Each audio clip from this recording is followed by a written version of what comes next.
Shalom, bagaimana kabarnya hari ini? Luar biasa. Oke, kita buka bersama yuk 1 Petrus pasal yang kedua, saudara, ayat yang ke-11 mulai.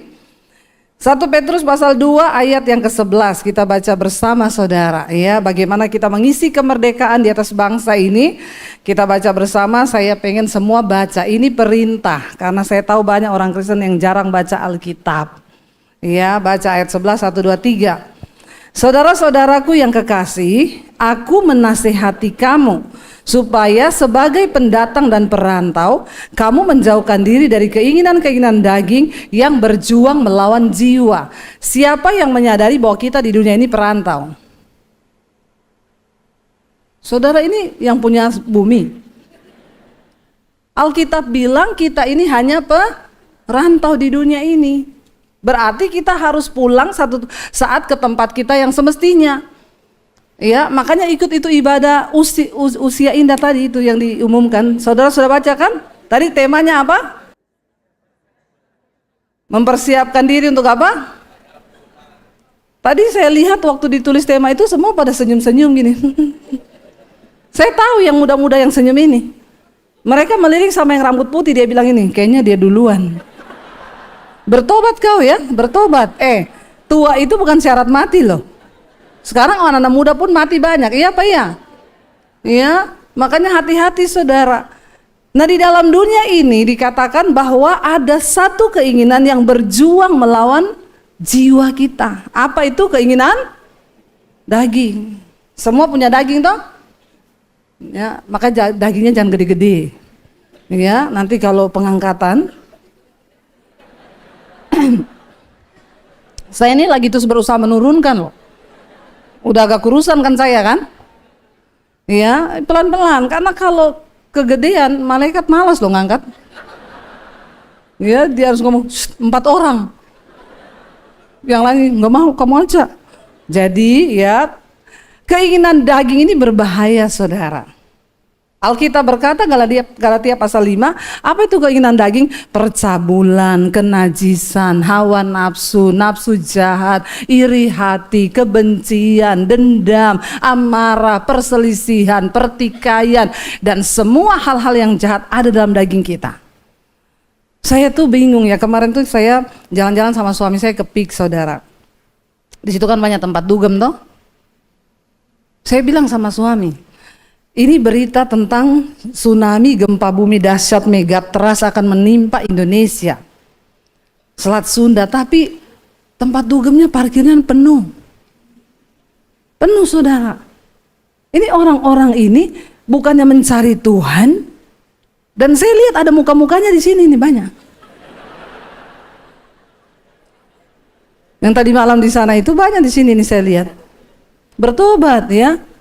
Yang lebih bikin stres lagi apa? Gaji UMR, hobi dugem. Please ya saudara. Gaji 4 juta, 5 juta, hobinya dugem, tiap minggu dugem. Kau sekali masuk dugem itu berapa? Ya, kuasai kedaginganmu, amin. Karena daging ini memang bahaya. Ya, kita kalau nggak bisa menguasai daging, maka hidup kita ini tidak mungkin berdampak.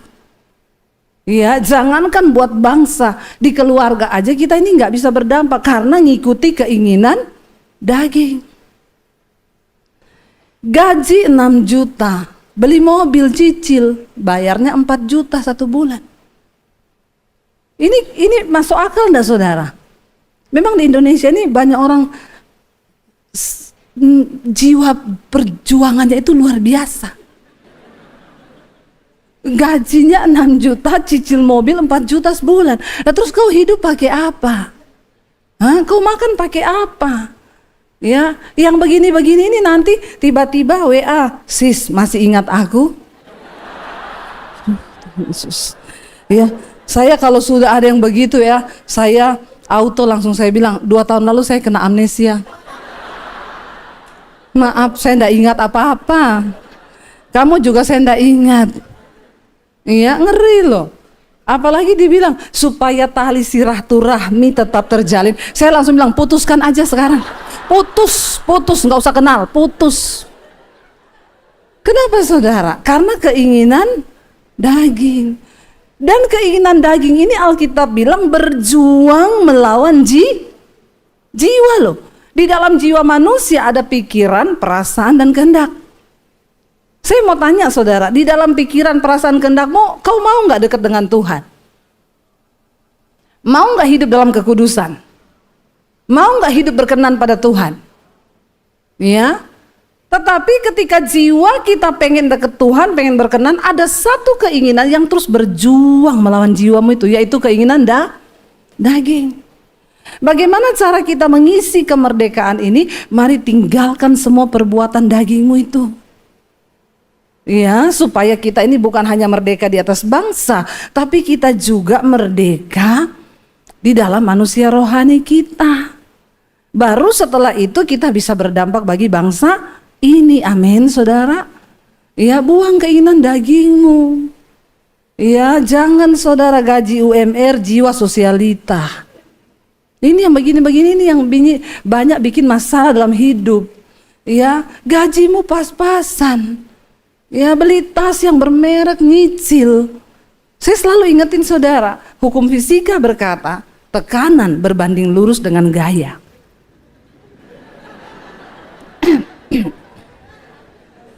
Artinya apa? Semakin banyak gayamu, semakin banyak bilang kanan kirimu, gak usah banyak gaya kau. Biar tidak banyak tekanan hidupmu. Bilang. Iya, kenapa banyak tekanan? Karena banyak gaya. Ingat-ingat itu hukum fisika yang bilang, bukan Alkitab loh. Itu hukum fisika yang bilang. Kalau kau kebanyakan gaya, maka hidupmu banyak tekanan.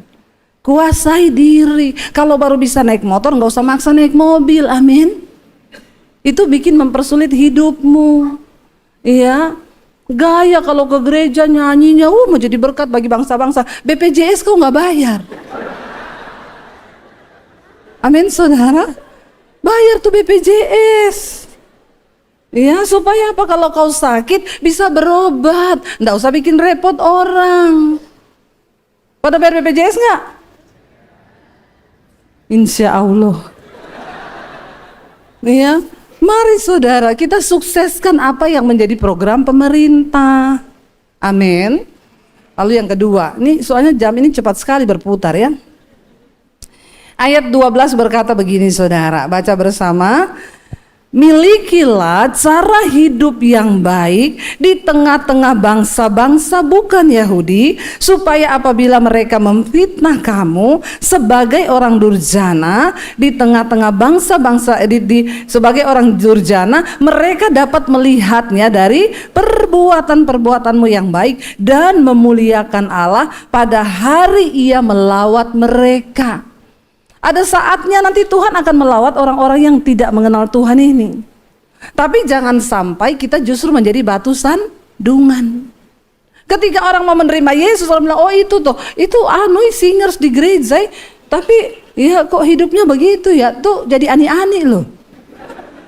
Ngeri itu. Jangan sampai kita ini melayani Tuhan, hidup jadi orang Kristen, tapi nggak memiliki cara hidup yang baik. Kemarin kita baca berita ada ojol yang meninggal karena ya nggak makan loh. Ini kan kebangetan saudara. Saya menghimbau sama orang-orang Kristen ini yang ngaku anak Tuhan. Ya, kalau ada ojol datang ke rumah, tambahilah itu ya, tambah 10.000, tambah 20.000. Kau nggak miskin dengan berbuat baik. Amin. Saya kasih paket sembako tuh ojol yang datang. Ada saya kasih ojol saudara paket sembako sampai nangis di kaki saya. Ya Allah ibu, terima kasih ibu. Kita nggak tahu, mungkin dia di rumah nggak ada beras. Orang Kristen tidak. Saya tahu mas, ada kembalian 5.000 loh. Jangan pura-pura rupa. Orang Kristen model begini nih banyak ini. Ya Pak ya. Kau pakai kalung salib besar. Tapi kau ke pasar tanya berapa ini sayur bu? 5.000, di sana cuma 2.000. Tuhan tolong ya. Kadang saya tuh lihat orang Kristen tuh saudara, ya ampun 5.000 ditawar sampai berotot. Coba model begini nih, tapi pakai salibnya besar. Jadi penjual sayur yang bukan kecil gini, orang Kristen lihat salibnya, bikin malu nggak? Ya, sekali-sekali ke pasar sayurnya berapa bu? 5.000, 15.000 boleh nggak? Pakai salib besar, memang, nggak usah tepuk tangan. Lakukan saja kalau pulang, amin. Kau kebanyakan tepuk tangan di gereja, ya, tapi kau tidak bisa melakukan firman. Bilang bisa, Yura, bisa. Amin. Bisa, Yura. Kalau aku mengasihi Tuhan dan aku melakukan firman, bisa, Yura, amin. Bilang kanan kirimu, jangan pelit kau. Nggak usah tawar, saudara. Pergi ke pasar nawar. Ya, kelihatannya barang bermerek, semua bermerek, kalung salib besar. Tapi beli apa-apa nawar, kembalian 5.000 ditunggu. Aduh, memang tanda-tanda akhir zaman. Ya, dikatakan di sana memiliki cara hidup yang baik karena di sekelilingmu itu banyak orang yang belum kenal Tuhan Yesus. Ya, 5.000 bu, saya bayar 15.000 ya. Ya Allah, ibu kalungnya salib ya. Jemaat NDC. Ya, jangan kalung salib 5.000, cepat mau 5.000 kembalian. Saudara, ayo, kita tuh nggak usah berpikir menjadi berkat bagi bangsa-bangsa. Saudara harus pergi ke Bangkok, pergi ke Hong Kong, ke Amerika untuk pelayanan, kejauhan. Ya, yang sehari-hari ini loh. Ya, di dalam hidupmu itu loh. Kalau ke toilet, keluar kasih ke tukang toiletnya 20.000, 100.000. Nggak usah kau melotot sama saya begitu. Saya tahu apa yang ada di hatimu itu. Dengan kau berbuat baik, kau tuh tidak akan miskin, amin. Malah hidupmu semakin diberkati. Dan orang melihat nih anak Tuhan nih, orang Kristen. Ya, saya tuh mau orang-orang Kristen ini jangan cuma pintar-pintar di gereja, nyanyi segala macem. Ayat 13 baca bersama. Tunduklah karena siapa? Karena Allah. Kepada siapa? Semua lembaga manusia, baik kepada presiden sebagai pemegang kekuasaan yang tertinggi maupun kepada wali-wali yang diutusnya untuk menghukum orang-orang yang berbuat jahat dan menghormati orang-orang yang berbuat baik. Kita semua disuruh tunduk pada pemerintah karena siapa? Tuhan. Saya tuh paling gak suka lihat orang Kristen bikin status jelek-jelekin pemerintah. Sejelek apapun pemerintah, kita percaya pemerintah itu wakil Tuhan. Tapi bu, itu kepala daerah saya korupsi, doakan Tuhan jamah supaya dia bertobat. Kalau nggak bertobat, serangan jantung lah Tuhan. Karena jengkelin juga sih pakai uang rakyat sih, memperkaya diri sih, ya. Tapi kan doakan, nggak usah kau bikin status jelek-jelekin pemerintah. Kau ada di atas bangsa ini yang harusnya kau lepaskan berkat, amin. Ini Alkitab yang bilang, tunduk kepada semua lembaga pemerintah, kepada presiden yang pegang kekuasaan tertinggi. Ya, memang Indonesia ini, aduh saudara, kita lihat ya, saya tuh kalau lewat Ciledug Raya itu saudara, ya itu, saya bilang sama suami, tamannya udah bagus nih, tamannya bagus sekali, sudah tumbuh. Saya bilang, tapi lihat ya, minggu depan pasti dicabut. Bener, minggu depan kita lihat, itu tanaman yang udah bagus dicabut semua. Ditanam lagi yang baru. Saya tanya sama teman saya, itu kenapa begitu? Untuk penyerapan bu, penyerapan apa? Anggaran. Oh ternyata memang butuh penyerapan anggaran. Nanti gali ya, udah galian satu, baru selesai galian satu, dia gali lagi besok. Kenapa nggak sekalian sih galiannya? Sekali lagi untuk ya, kita perlu berdoa buat bangsa ini, apalagi menjelang pilkada begini toh. Banyak janji-janji yang diumbar. Karena pilkada sama pilkab itu beda tipis. Kalau pilkab lupa jadi, pilkada jadi lupa. Nah itu dia lupa semua janji-janjinya itu. Ya semoga ada yang mendengarkan khotbah saya ini. Semoga ada yang ngangkat di TikTok. Supaya para pejabat di bangsa ini bertobat. Amin. Ya, jangan cuma pakai uang rakyat untuk kemewahan dan lain sebagainya, tapi membiarkan rakyatnya. Tapi kau tidak usah mengutuk. Itu bukan bagianmu. Doakan pemerintahmu. Amin. Tuhan berkati pemerintah ini Tuhan. Kalau dia bikin salah, hajar dia Tuhan. Nggak apa-apa, karena kalau Tuhan menghajar mendatangkan pertobatan. Kalau orangnya nggak mau tobat-tobat, ya itu tadi serangan jantung. Ya, kita berdoa saudara, sungguh-sungguh berdoa bagi bangsa ini. Dikatakan di sana, ayo tunduk pada pemerintah, pada wali-wali, ya, bayar BPJS yang benar. Terus apa? Kalau kau naik motor yang pertama punya SIM, nggak usah angkat tangan yang nggak punya SIM. Saya tahu sekali nih banyak orang yang nyetir di sini tapi nggak punya SIM. Ya enggak? Ya, bertobat setelah ini. Kalau naik motor pakai kaca spion.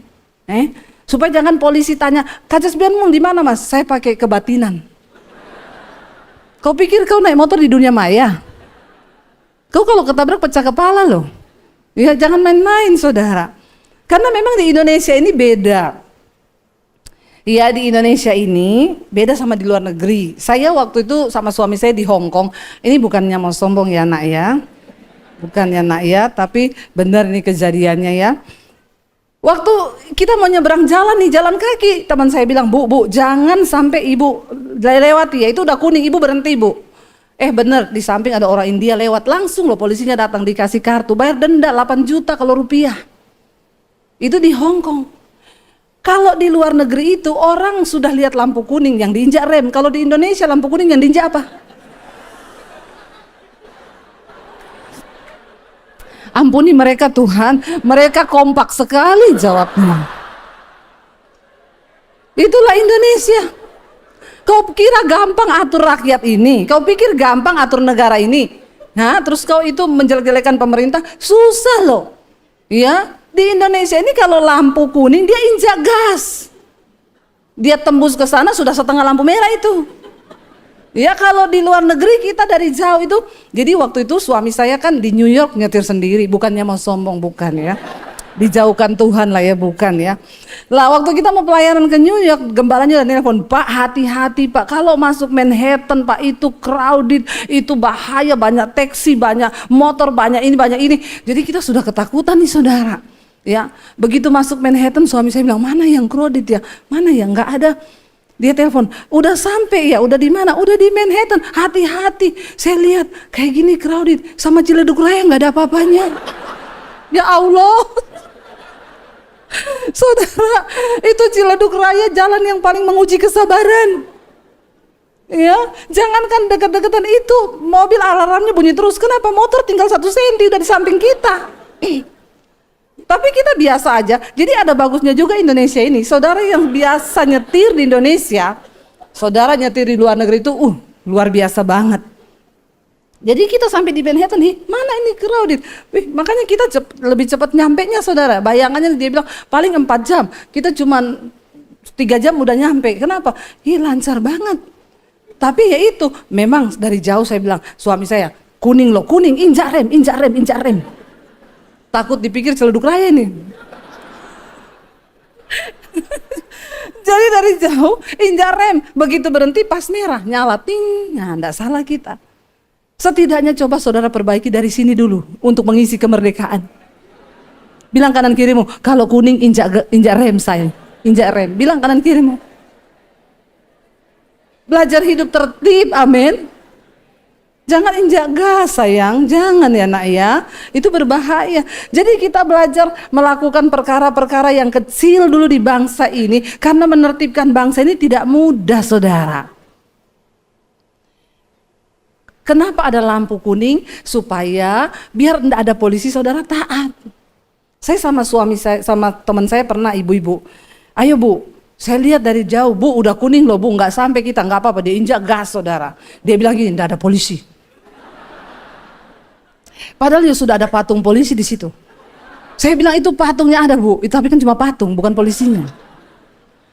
Loloslah kita lewati pos polisi, tidak ada polisi. Begitu sampai di depan, tiba-tiba polisinya muncul dari balik pohon. Nah,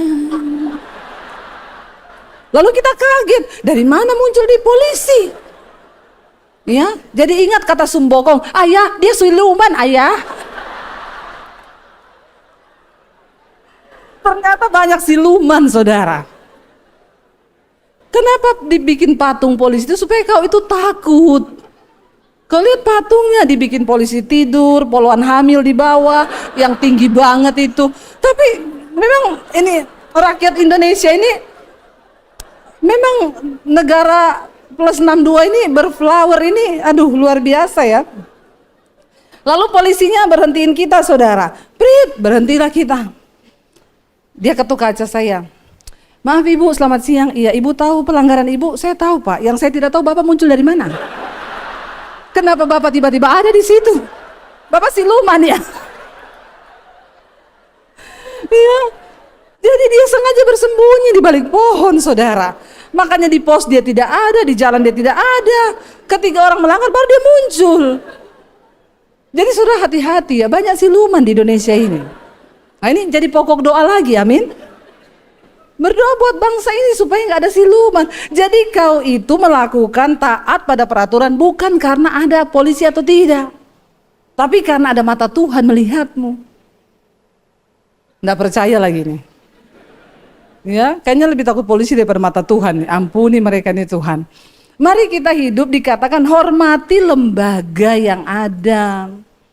Supaya kita ini hidupnya tertib, menjadi berkat, bahkan dikatakan di sana. Sebab inilah kehendak Allah, ayat 15 berkata di sana, baca sama-sama. Sebab inilah kehendak Allah, yaitu supaya dengan berbuat baik, kamu membungkam kepicikan orang-orang yang bodoh. Karena di sekeliling kita ini banyak orang bodoh. Orang bodoh itu biasa picik. Apa itu picik? Pikirannya sempit. Ya, gampang menghakimi, gampang menghujat, gampang mengadu domba. Gampang ini. Kemarin waktu mau pembukaan IKN ada yang kirim video, Bu. Ini loh. Indonesia memang dilaknat Allah. Siapa suruh pemimpinnya sombong. IKN banjir. Ini videonya. Saya lihat sumbernya dari TikTok. Hati-hati loh saudara. Ya. TikTok ini dari Cina. Di Cina dilarang, di Indonesia dipersilahkan. Banyak informasi yang tidak disaring masuk lewat TikTok. Terutama mak-mak, tolong mak-mak. Anak muda awasi mak-mak. Kalau dia bermedia sosial, apa-apa dia share, dia nggak perhatikan ini hoax atau bukan. Saya sampai bilang, ini jangan-jangan video hoax loh. Oh enggak kok itu viral. Ya, saya cek, orang di IKN bilang nggak ada hujan Bu di sini, nggak ada air, nggak ada banjir. Tapi sudah terlanjur, ini loh, mengerikan sekali media sosial di Indonesia ini. Karena banyak orang-orang picik dan bodoh. Iya, sehingga mereka ini tidak bijak bermedia sosial. Hati-hati saudara, kita berdoa supaya kita ini terus berbuat baik, supaya lewat perbuatan baik kita membungkam orang-orang yang picik dan bodoh. Cara saya membungkam gimana? Kalau status saya di IG ada yang komennya miring-miring, saya blokir, maaf ya, karena saya lihat profilnya gambarnya kodok. Biasa orang-orang yang tukang protes begini gambarnya kodok, gambarnya monyet. Nah, ini kan bukan orang. Jadi saya blokir aja. Kamu nggak saya undang komen di tempat saya. Kalau komenmu kurang ajar saya hapus. Ya, saya kemarin bikin tuh ojol mati karena kurang makan, makanya orang-orang Kristen tolong kasih makan. Ada yang komen, ya makanya jangan khotbah tentang perpuluhan. Aduh, nggak nyambung keles. Ya coba, memang otaknya itu banyak yang orang Kristen sendiri yang picik dan bodoh tuh banyak loh saudara. Ya, orang punya khotbah diputar balik, dipelintir-pelintir, diangkat, di apa sesama orang Kristen. Enggak bijak bermedia sosial. Ya saya kalau kayak gitu sekarang saya biarin. Memang resiko jadi artis begitu toh. Mau dia apa? Ya, tapi jangan kita saudara. Kalau kamu nggak setuju, ya doakan. Bukan bagian kita untuk membuat adu domba, apalagi nanti gini ya. Semua akhirnya merebak karena apa? Kita ini nggak bijak. Banyak orang tapi tetap berbuat baik. Jangan sampai dihujat, kamu balas maki-maki, kamu balas ini, kamu balas itu, ndak usah. Itu ndak perlu. Lalu yang terakhir dikatakan di sana ayat 16, hiduplah sebagai orang merdeka dan bukan seperti mereka yang menyalahgunakan kemerdekaan itu untuk menyelubungi kejahatan-kejahatan mereka, tetapi hiduplah sebagai hamba Allah. Ini ayat ditulis bukan untuk pendeta loh, untuk jemaat. Ternyata standar hidup yang berkenan di mata Tuhan, semua kita harus menjadi hamba Tuhan. Saudara jangan berpikir bahwa hamba Tuhan itu pendeta. Tidak semua pendeta hamba Tuhan.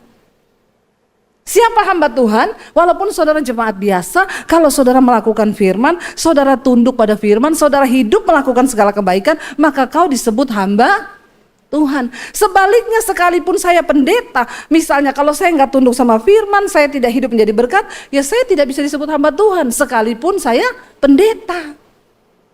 Ya, jadi saudara, ayat ini ditulis untuk setiap jemaat. Kita harus mencapai satu standar, yaitu hidup menjadi hamba Tuhan. Mengerti sekarang? Bukan cuma pendeta yang harus jadi hamba Tuhan, engkau harus menjadi hamba Tuhan. Ayat yang ke-17 yang terakhir dikatakan, 1, 2, 3. Hormatilah semua orang, kasihilah saudara-saudaramu, takutlah akan Allah, hormatilah presiden. Ya, ini bagaimana mengisi kemerdekaan ini? Hormati semua orang. Bukan cuma orang kaya, orang miskin pun dihormati. Ya, sebaliknya yang miskin jangan sombong, udah miskin sombong lagi kau. Ya, kaya sombong aja dibenci Tuhan, apalagi udah miskin sombong, karena yang miskin sombong juga banyak loh. Kita perlu semua bertobat di hadapan Tuhan. Gak ada miskin, gak ada kaya, Tuhan menentang orang yang sombong. Ciri orang yang rendah hati itu, dia menghormati semua orang. Amin. Ya, jangan sok saudara. Banyak orang-orang Kristen itu yang, ya saya tuh kadang ketemu di lift saudara. Saya pernah mau pelayanan, ada ibu-ibu sosialita masuk di lift. Dia tuh gak kenal kalau saya ini pendetanya. Mereka kebanyakan kearisan daripada ke gereja. Makanya ndak hafal muka saya. Ya, saya aja baru mau masuk diseruduk saudara. Dia cepet-cepet masuk, saya nggak minta maaf, nggak apa. Memang saya lihat sih tasnya bermerek, tapi kan kau nggak perlu seperti itu hidupmu. Biasa aja careless. Ya, sombong banget, saya ditabrak, hampir terlempar dan orang kan sorry ya bu, sorry ya apa. Enggak, masuk dengan sombongnya, begitu sampai di dalam dia kaget, saya pendetanya. Dalam hati saya, malu nggak? Begitu pulang aja, shalom ibu pendeta, tadi ketemu di lift ya bu, maaf nggak tahu, iya saya terlempar kau tendang. Puas. Saudara, Alkitab bilang, ayat ini bilang, hormati semua orang, kasihilah saudara-saudaramu. Kasih saudara. Ya, kita perhatikan saudara-saudara yang berkekurangan di sekeliling kita, amin. Ya, tolong mereka, sekolahkan yang nggak bisa sekolah. Lalu dikatakan di sana, takutlah akan Allah, hormatilah presiden. Mari kita berdoa supaya di waktu-waktu hidup kita ini kita mau sungguh-sungguh berdampak mengisi kemerdekaan bangsa kita ini, supaya saudara, Indonesia ini diluputkan oleh Tuhan. Saudara, kita mendengar berita-berita tentang akan adanya gempa besar, dan itu memang benar. Di Palu 100 tahun sekali terjadi, ya, dan kemarin itu gempa tsunami yang begitu hebat. Saudara tahu, ketika saya datang ke Palu, waktu selesai gempa itu, karena banyak keluarga saya di sana, ketika pesawat komersil pertama kali buka setelah tsunami itu, kami terbang ke sana. Saya bikin 1000 paket sembako dari Kota Poso, kami datang. Waktu datang masih banyak mayat bergelimpangan. Kami datang di salah satu daerah yang namanya likuifasi tanah, itu terbesar, tuh tanahnya gulung kayak tikar. Saya sampai di sana, kami berhenti di satu bangunan yang likuifasi itu berhenti di situ. Lalu dia muter ke sebelah. Saya pikir nih gedung apa ya? Kok ampuh ya, ini kuasanya dahsyat loh, karena dia dilewati lalu muter. Saya tanya di situ, ini gedung apa? Ini rumah sakit bersalin ibu dan anak. Ini yang punya anak Tuhan bu. Di atas itu ada menara doa, tempat orang berdoa buat kota, ya. Dan itu penjaganya itu dia bilang, saya lihat dengan mata kepala saya ibu, itu tanah bergulung-gulung datang, rumah habis semua digulung. Waktu dekat dengan tempat ini, dia seperti berbelok ke belakang saudara. Dan tempat itu dilewati. Di dalam 2 Tawarik firman Tuhan berkata, apabila aku sudah mencurahkan murkaku ke atas satu bangsa dan berkata, akan datang penyakit sampar, akan datang gempa bumi, tapi umatku yang atasnya namaku disebut berbalik, merendahkan diri, bertobat dari dosa-dosanya, kembali kepadaku dan berdoa, maka aku akan mendengarkan teriakan mereka dan aku akan meluputkan mereka, aku akan pulihkan bangsa itu. Tidak ada yang secara kebetulan hari ini. Tuhan mau kita semua berbalik dari dosa. Amin saudara. Kita punya anak, kita masih hidup, anak kita datang dan ngomong, "Pah, Saya mau minta harta bagianku. Toh juga pasti papa mati. Daripada saya tunggu papa mati, bos sekarang aja dikasih. Yang namanya warisan itu harusnya kan diberi setelah orang tuanya meninggal. Tapi ini anak saudara ya sangat-sangat apa ya, ya memang gila harta. Ada orang-orang gila harta saudara. Tapi di sini tidak ada. Amin. Insya Allah. Karena nggak ada yang ngaku ya. Saudara, jadi papanya masih hidup, dia minta harta. Ya Pak, kasih dong harta milikku yang harusnya menjadi bagianku. Kalau saudara jadi bapaknya anak ini, saudara bagaimana reaksinya? Bapak-bapak tolong yang ada di sini. Bapak masih hidup, anaknya datang minta harta. Bapak apain tuh anak? Ayo jawab.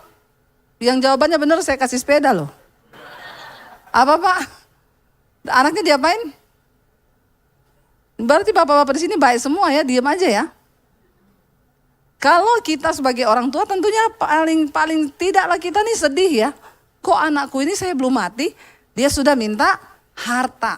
Bukan cuma itu saudara, karena dia minta ya bapaknya ini baik. Seperti bapak-bapak yang ada hari ini di Plaza Indonesia. Anaknya minta harta diam aja. Nih semua kan bapak-bapak diam, gak ada yang marah dari tadi. Cuma diam aja, saya tanya juga diam, berarti setuju. Ya, karena anaknya yang bungsu minta, ya terpaksa bapaknya bagi. Berdua dapat, ya. Memang hidup ini serba susah saudara. Orang tua miskin, anak ribut, ya. Orang tua kaya juga anak ribut. Ya ada ibu-ibu konseling sama saya, Bu saya tuh bingung Bu. Saya ini kan mau bagi harta saya udah tua. Saya takutnya kalau saya mati, saya belum bagi, mereka berantem. Ya lalu saya kumpulin lah, baru hari pertama kumpul. Udah berantem hebat. Saya baru bilang kamu dapat ini, kamu ini, kamu ini, kamu ini. Ribut Bu, gak terima. Ya itu udah ribut. Jadi ya sudah saya bubarin dulu, nggak usah dulu deh, kita sampai tenang. Orang tua juga bingung loh. Ya, saya bilang sama ibu itu kalau saya jadi ibu, anak saya begitu, ya, saya bilang dasar anak enggak tahu diri, enggak kerja, cuma mau terima, masih protes. Pulang sana semua, enggak ada dapat apa-apa. Tak sumbangkan ke panti asuhan atau ke sekolah misi DBTV. Enggak usah tepuk tangan. Pret. Ya, ini kadang memang ada anak-anak itu yang nggak tahu diri loh, ya. Hanya berharap harta orang tua, bahkan belum mati sudah diminta. Terpaksa dibagi. Ayat 13 berkata begini. Beberapa hari kemudian dia udah dapat harta kan. Anak bungsu itu menjual semua bagiannya, lalu dia pergi ke negeri yang jauh. Di sana ia hidup memboroskan harta miliknya itu dengan hidup berfoya-foya. Ya, ini banyak anak-anak muda sekarang ini begini. Tapi yang di Plaza Indonesia sini tidak. Ya. Pokoknya mereka itu berfoya-foya, menghabiskan uang. Ya, apalagi dengan adanya media sosial sekarang, banyak orang itu pura-pura kaya. Lebih susah pura-pura kurus daripada pura-pura kaya. Jadi enggak usah pura-pura. Kalau pura-pura kurus itu kita di foto cuma tahan napas. Fotonya agak atas, sudah di-upload kelihatan kurus. Tapi habis itu 5 menit nggak tahan tuh tahan napasnya, habis itu gendut lagi. Tapi kalau pura-pura kaya, saudara ya, lihat orang pakai bermerek, kita juga pakai. Nggak masalah kalau memang kau bisa. Itu uang halal dan kau tidak utang, amin. Jangan sampai kau utang, apalagi pinjol. Aduh ya, innalillahi wa inna ilaihi rajiun. Benar saudara, jangan hidup ini apa adanya saja. Ya nggak dilarang kalau kau memang cukup beli aja. Tapi jangan sampai yang bikin berdosa hasil utangan apalagi hasil nipu orang. Ya, mau pura-pura kaya akhirnya terjebak sendiri. Capek hidup ini. Ingat hukum fisika berkata tekanan berbanding lurus dengan gaya. Makin banyak gayamu makin banyak. Bilang kanan kiri jangan banyak gaya. Dia pergi jual, saudara. Dan dikatakan dia berfoya-foya, dia habiskan semua uang itu. Ayat 14, setelah dihabiskannya semuanya, timbullah bencana kelaparan di negeri itu. Dan ia pun mulai melarat. Bukan miskin, ini di bawahnya miskin. Melarat, larat, rat-rat. Orang kalau sudah melarat itu di bawahnya miskin. Ya, makan aja susah, saudara. Dia tidak tahu ternyata keadaan ini bisa berubah. Tiba-tiba terjadi bahaya bencana kelaparan. Dunia ini berubah. Makanya kalau saudara punya uang, ya ayo rajin harus pintar bisa mengelola keuangan. Ya, yang pertama tentunya menabur. Amin. Enggak ada yang amin, disuruh menabur. Biasa aja mukanya. Baru dengar kata menabur sudah. Ya, kunci untuk Anda menuai adalah menabur, ya. Saudara, ini anak enggak pinter mengelola keuangan, ya. Di masa muda dia dapat harta yang dia enggak cari. Memang banyak sekarang anak-anak itu karena hidupnya sudah terlalu enak, mereka enggak ngerti kerja, enggak ngerti cari duit itu susah. Cari duit susah apa enggak? Ya, kalau ada yang bilang gampang, cari duit itu susah loh. Enggak usah jauh-jauh, coba saudara jalan dari ruangan ini ke sana ke depan, cari duit, dapat enggak? Ya, lihat di jalan ini ada duit enggak ya? Susah cari duit itu. Suami, uangmu dicari istri aja susah, iya enggak? Ibu-ibu yang suka cari duit di rumah, ya di lipatan-lipatan kantong suami, ya. Saudara, cari uang itu susah, makanya kita harus ajar anak-anak kita itu supaya belajar menghormati dan menghargai uang.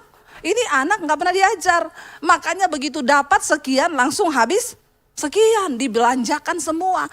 Nggak ngerti akan ada bencana, kelaparan dan lain sebagainya. Kita bersyukur hari ini Indonesia dijagai Tuhan. Amin. Tidak ada bencana kelaparan. Ya, beras naik karena mau lebaran. Dan juga banjir di mana-mana. Jadi gagal panen. Tapi bersyukur tidak terjadi kelaparan. Ya, kita bersyukur justru di masa-masa sulit seperti ini, saudara yang berlebih bagi sembako sama orang miskin. Amin. Jangan beli tas terus, amin. Aminnya yang rela.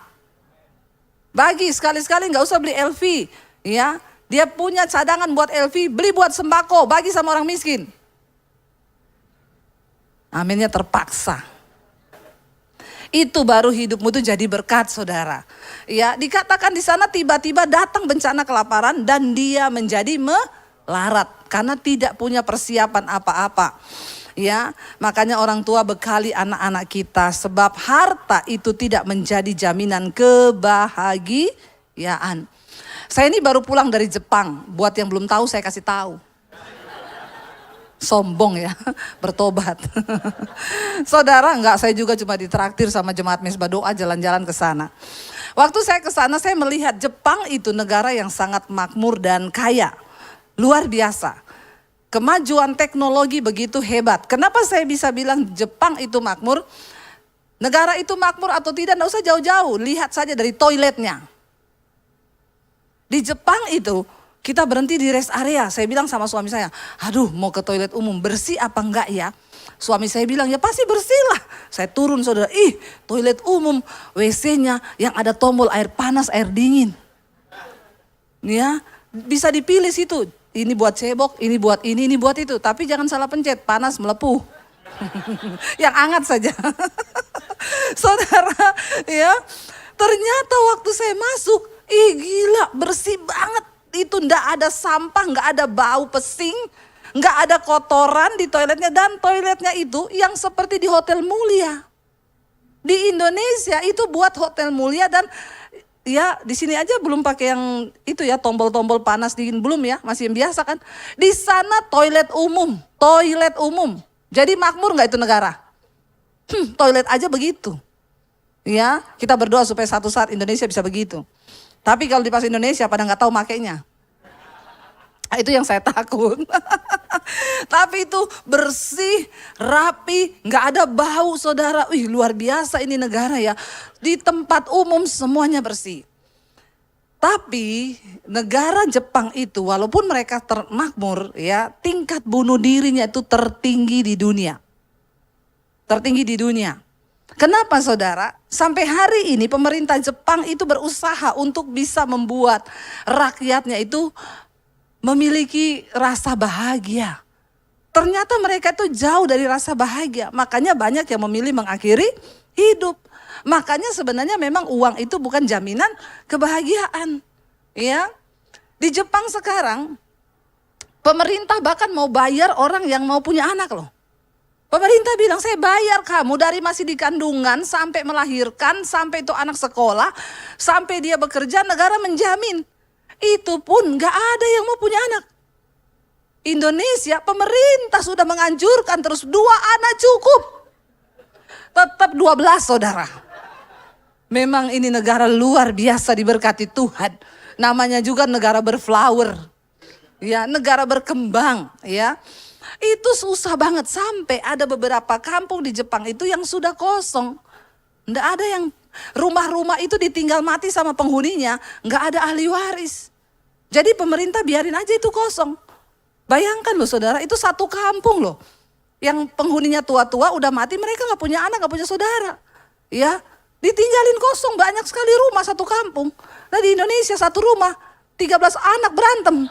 Memperebutkan, jadi yang pengen rumah warisan banyak, pergilah ke Jepang. Saudara tinggal di sana nggak apa-apa.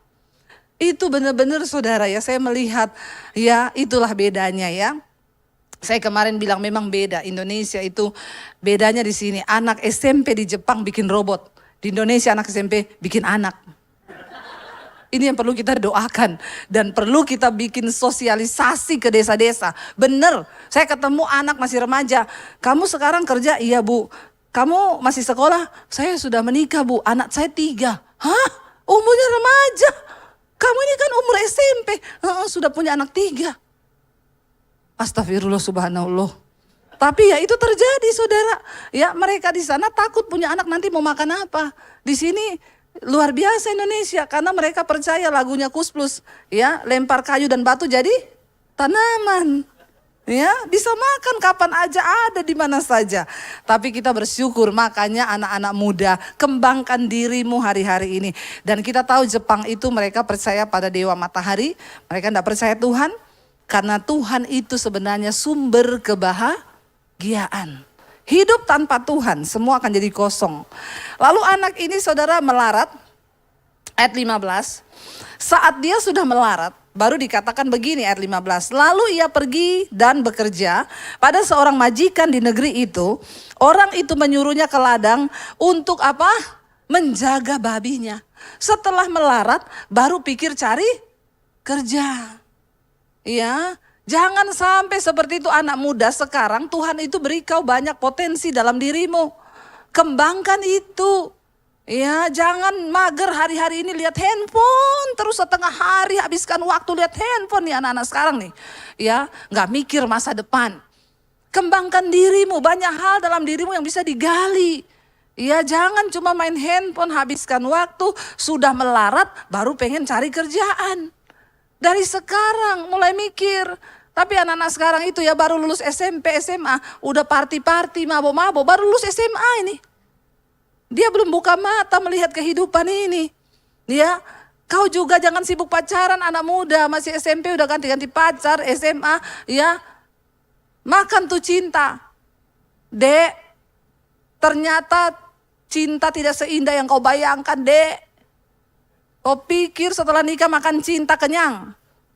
Anggaplah ini makmu yang lagi marah-marahin kau. Ya karena makmu di rumah gak bisa marah-marahin kau. Saya yang marahin. Buka mata lebar-lebar. Pakai otak dan logika kita yang sudah diberi Tuhan. Berpikir untuk masa depanmu. Kita belajar dari anak ini. Dikasih harta bukannya investasi kek, beli ruko kek. Atau apa kek, malah dihabiskan berfoya-foya. Akhirnya bekerja jadi penjaga babi. Karena gak punya kalian apa-apa. Bisanya cuma jaga babi. Masih untung diterima. Lalu dikatakan di sana apa saudara? Ayat 16. Ia ingin mengisi perutnya ya dengan ampas yang menjadi makanan babi itu. Saya selama ini mendengar orang khotbah anak bungsu menjual harta lalu dia makan makanan babi. Ini belum makan, belum. Dia ingin makan makanan babi tetapi apa?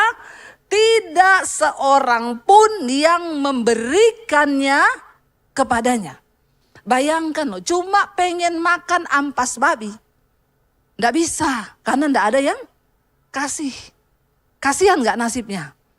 Melarat memang, pengen makan makanan babi, nggak bisa. Cuma pengen makan makanan babi, tetap nggak bisa. Lalu saudara dikatakan di sana, akhirnya dia mulai menyadari saudara, ya merenung orang itu. Kalau sudah ada di titik kesulitan hidup, melarat, harusnya banyak-banyak merenung. Apa yang salah ya dengan hidupku? Jangan sebaliknya iri sama orang yang sukses. Belajar dari kisah hidup orang, renungkan hidupmu, kenapa aku begini? Bertanya kepada Tuhan, apa yang salah dari diriku saudara? Ayat 17 gini, lalu ia apa? Menyadari keadaannya. Saya selama ini mendengarkan khotbah ini, di dalam benak saya selalu anak bungsu ini salah, kurang ngajar, anak yang gini-gini. Tapi ternyata di ayat ini kita lihat, di tengah pergumulan hidup yang berat, ternyata dia merenung dan menyadari keadaannya, sadar. Ya, sadar. Orang itu yang penting sadar aja. Dikatakan di sana, dia berkata begini saudara, katanya, betapa banyaknya orang upahan Bapakku yang berlimpah-limpah makanannya, tetapi aku di sini mati kelaparan. Dia baru ingat dari kecil dia lihat bapaknya punya banyak pegawai. Tapi pegawainya itu di rumah makan berlimpah-limpah, dikasih makan sama bapaknya. Lah aku di sini mati kelaparan karena pengen makan makanan babi saja, kalah saing sama babi. Nggak bisa. Dia babi lebih berharga dari dia. Nggak dikasih makan dia. Bayangkan saudara. Lalu dia sadar akan hal itu. Ayat 18, ini yang dia lakukan. Saudara, seburuk apapun keadaanmu, sebesar apapun kesalahanmu, hari ini sadarlah, lalu lakukan ini. Dikatakan ayat yang ke-18.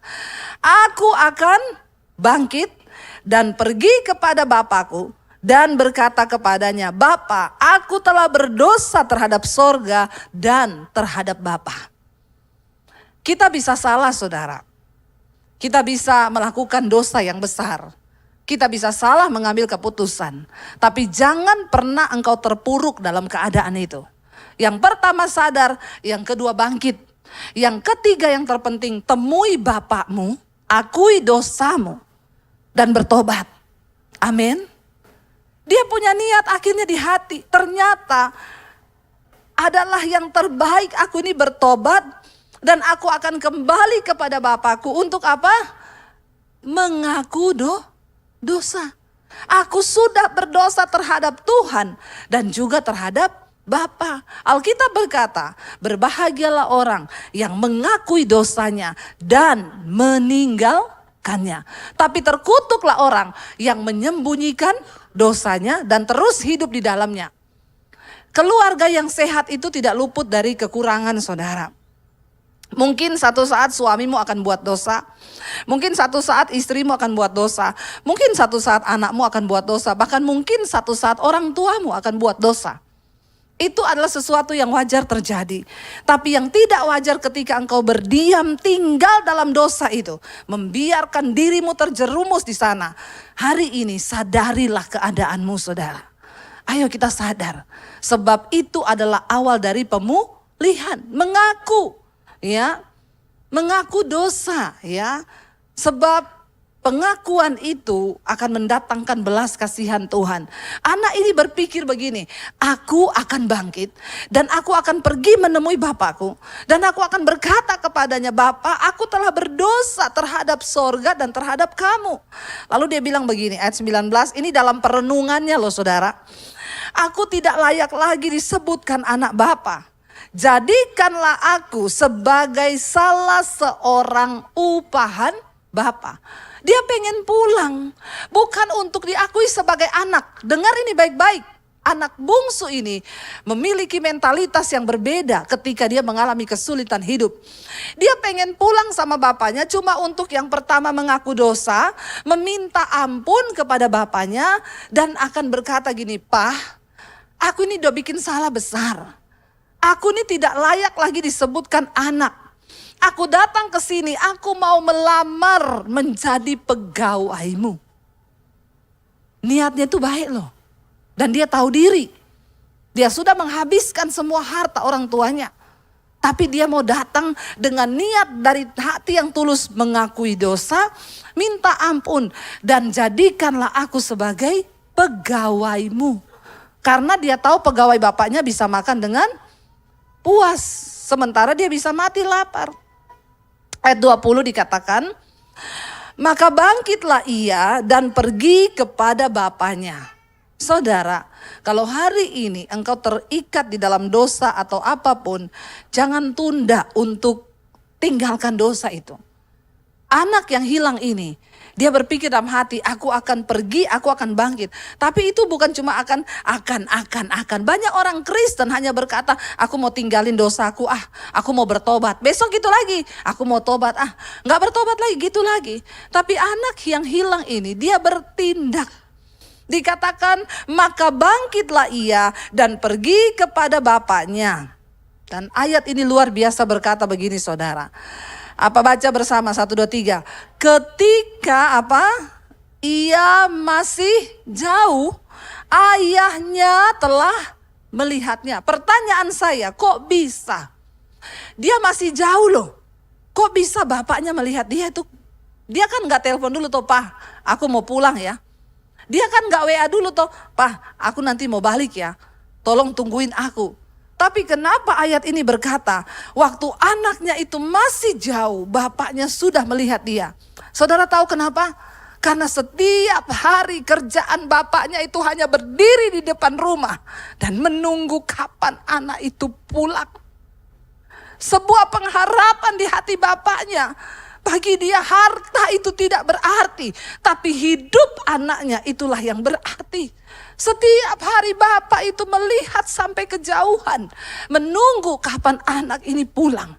Percayalah saudara, apapun keadaanmu hari ini, Tuhan itu tunggu engkau datang secara pribadi, datang di kakinya untuk tersungkur.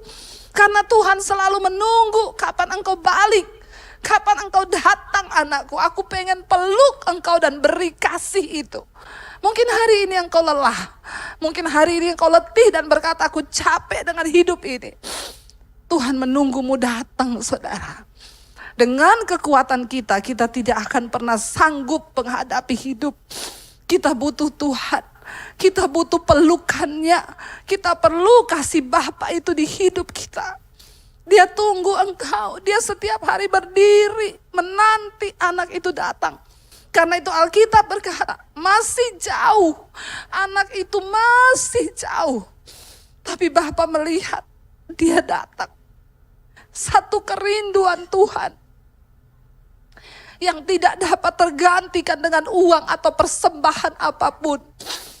Yang terbaik yang bisa kita berikan kepada Tuhan adalah persembahan hidup. Yang kita bawa kepada dia dan berkata, ini aku Tuhan.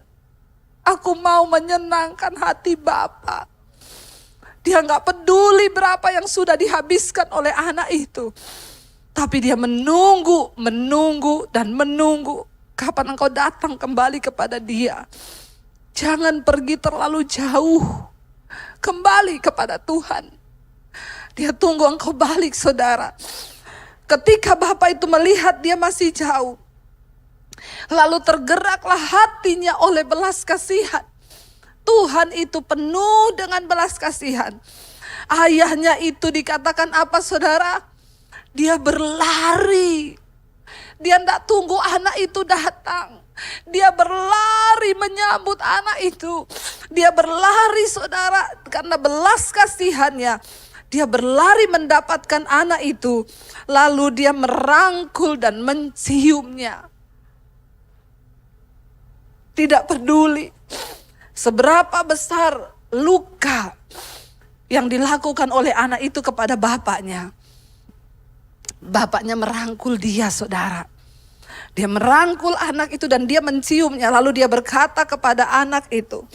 Anak itu berkata kepadanya begini, "Bapa, aku telah berdosa terhadap sorga dan terhadap engkau, Bapa. Dan aku ini tidak layak lagi disebutkan anak Bapa." Tetapi ayah itu berkata kepada hamba-hambanya, "Lekaslah bawa kemari jubah yang terbaik. Pakaikanlah itu kepadanya dan kenakanlah cincin pada jarinya dan sepatu pada kakinya." Kenapa, saudara? "Dan ambillah anak lembu tambun itu, sembelihlah dia dan marilah kita makan dan bersuka cita. Sebab anakku ini telah mati dan menjadi hidup kembali. Ia telah hilang dan didapat kembali." Maka mulailah mereka bersukaria. Dia diberikan jubah yang terbaik. Dipakaikan cincin yang termahal. Kenapa? Karena begitu bapak itu hatinya senang karena ada satu anak yang dia tunggu selama ini akhirnya pulang kembali. Gak peduli berapa banyak harta yang sudah dia habiskan. Karena bagi bapaknya memiliki segala-galanya. Dia beri harta itu, dia gak pernah kehilangan karena uang terus datang lewat usahanya. Tapi dia lebih peduli akan kehidupanmu, saudara. Tuhan itu tertarik dan dia tunggu hidupmu yang engkau persembahkan bagi dia. Lalu dia sembelih anak lembu tambun, mereka bersukaria. Karena bapaknya bilang, dia harusnya mati, tapi dia kembali. Itulah kasih Tuhan kepada kita. Saudara, apakah hari ini anakmu berbuat dosa dan engkau tidak bisa mengampuni? Apakah hari ini bapamu berbuat dosa dan engkau gak bisa mengampuni? Apakah suamimu hari ini berbuat dosa dan engkau tidak bisa mengampuni? Mari kita belajar dari Tuhan. Ini adalah sebuah perumpamaan yang Yesus berikan, saudara. Untuk orang-orang yang mau kembali sekalipun engkau terhilang. Sebesar apapun dosamu, ingat, pertobatan. Itu yang menyenangkan hati Tuhan. Akhirnya, saudara, mereka bersukaria, berpesta karena anak yang hilang ini kembali kepada Bapa. Anak yang tadinya mati ini kembali kepada Bapa. Tetapi dikatakan di sana ayat 25, anaknya yang sulung ya pulang, saudara, yang berada di ladang, dan ketika ia pulang dan dekat ke rumah, ia mendengar bunyi seruling dan nyanyian tari-tarian. Anak yang sulung pulang, ada pesta apa ya di rumah bapak? Lalu dia bersegera datang, dia memanggil salah seorang hamba dan bertanya kepadanya, apa arti semua ini? Lalu hamba itu menjawab, adikmu telah kembali dan ayahmu telah menyembelih anak lembu tambun karena ia mendapatkannya kembali dengan sehat. Maka, saudara, apa yang dikatakan ayat 28? Marahlah anak sulung itu dan ia tidak mau masuk. Bayangkan, yang satu pulang, yang satu ini mau pergi, tidak mau masuk. Dia cuma di luar, nggak mau masuk rumah. Lalu dikatakan di sana apa? Lalu anaknya itu tidak mau masuk, tetapi ayahnya apa? Keluar. Jadi bapaknya yang keluar mendapati dia, karena dia ngambek, dia nggak mau masuk rumah. Bapaknya keluar mendapati dia, saudara. Dan bapaknya berbicara dengan dia. Tetapi ia menjawab kepada ayahnya. Ya, dia bilang kepada ayahnya begini. Telah bertahun-tahun aku melayani bapak. Dan belum pernah bapak itu aku melanggar perintah bapak. Tetapi kepadaku belum pernah bapak berikan seekor anak kambing untuk bersuka cita dengan sahabat-sahabatku. Tetapi baru saja datang anak bapak yang telah memboroskan harta kekayaan bapak bersama dengan pelacur-pelacur. Maka bapak menyembelih anak lembu tambun itu untuk dia. Apa yang salah dengan anak sulung ini, saudara? Ya, dia tidak bijaksana dan dia lupa, saudara. Ya, bahwa selama ini dia bersama-sama dengan bapaknya. Harusnya dia masuk ke rumah, lalu tanya kepada adiknya, kenapa kamu pulang? Apa yang terjadi? Maka dia akan mendengarkan kesaksian adiknya dan mungkin hatinya akan tergerak oleh belas kasihan. Tapi dia menghakimi. Ya, dia bilang gak adil, anak sulung ini gambaran orang yang tidak pernah merasa puas. Ya, sama-sama berarti sebenarnya sama-sama culas saudara. Tapi yang di sini dikatakan anak bungsu itu bertobat, membayar harga yang mahal karena dia pergi dari rumah bapaknya. Dan Tuhan memanggil kita untuk masuk dalam sebuah kerajaan yang tidak tergoncangkan. Bapak Ibu, ketika pertama kali manusia jatuh ke dalam dosa, iblis dibuang, dia membangun kerajaannya di dunia ini. Kemudian Yesus datang ke dalam dunia untuk membawa kerajaan Allah, yaitu kerajaan yang tidak tergoncangkan. Mari kita buka bersama Ibrani pasal 12, kita baca ayat yang ke-18 saudara ya. Ibrani 12 ayat yang ke-18, firman Tuhan berkata, kita baca sama-sama. Iya, kalau sudah dapat 1, 2, 3. Sebab kamu tidak datang kepada gunung yang dapat disentuh dan api yang menyala-nyala, kepada kekelaman, kegelapan dan angin badai. 19, kepada bunyi sangkakala dan bunyi suara yang membuat orang yang mendengarnya ya memohon supaya jangan lagi berbicara kepada mereka. 20, sebab mereka tidak tahan mendengar perintah ini. Bahkan jika binatang pun yang menyentuh gunung, ia harus dilempari dengan batu. 21, dan sangat mengerikan pemandangan itu sehingga Musa berkata, aku sangat ketakutan dan sangat gemetar. Saudara, kita baca sampai di situ dulu. Firman ini berkata, kita ini sekarang tidak lagi datang kepada gunung yang dapat disentuh dan kita nggak datang kepada api yang menyala. Kita juga tidak datang ke dalam kekelaman, kegelapan dan angin badai. Apa maksudnya ini? Bapak Ibu, ketika di perjanjian lama, dulu bangsa Israel mencari Allah, Tuhan itu tidak berwujud. Dia menyatakan dirinya dalam bentuk api, dalam bentuk badai, angin, ya dia tidak terlihat dan tidak bisa disentuh.